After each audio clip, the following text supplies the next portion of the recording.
Thoktraba imitsina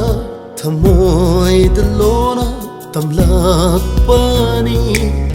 Nangbu Fajei Haina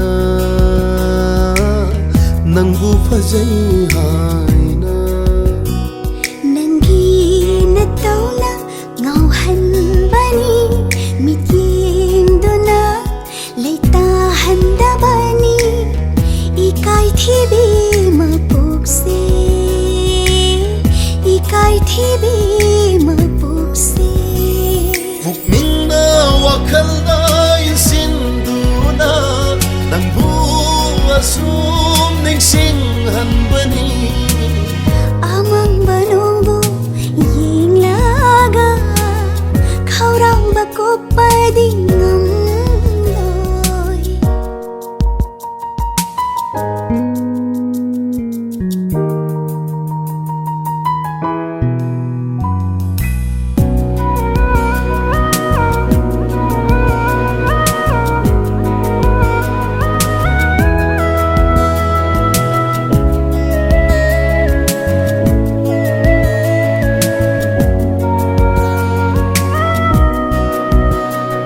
Kalakpa pamubagi haibani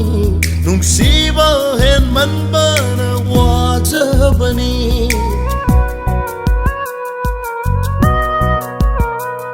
Kalakpa pamubagi haibani Nungsiba hen manbana wajabani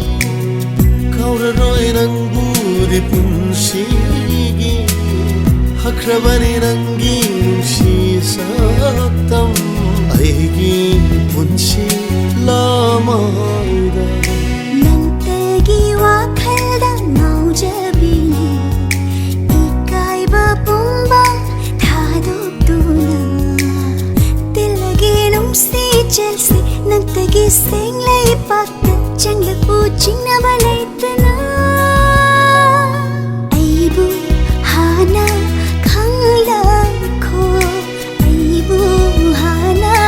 khanglakho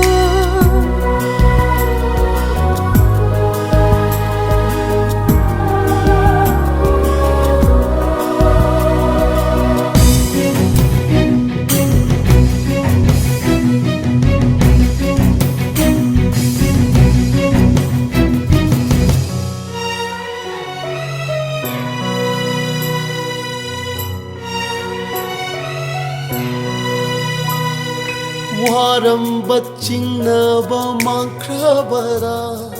Ningliba khalliba chumlani Ningliba khalliba phanglabara Punsi sema hai yalani simgatli banungshi marisi handoklaroi punsi simagi mangfauna halo nungshi manglonse Ongoini nangna aigi punsi ni nangna aigi Marol Thoktraba imitsina Thamoisina lona tamlakpani Nangbu Fajei Haina Nangbu Fajei Haina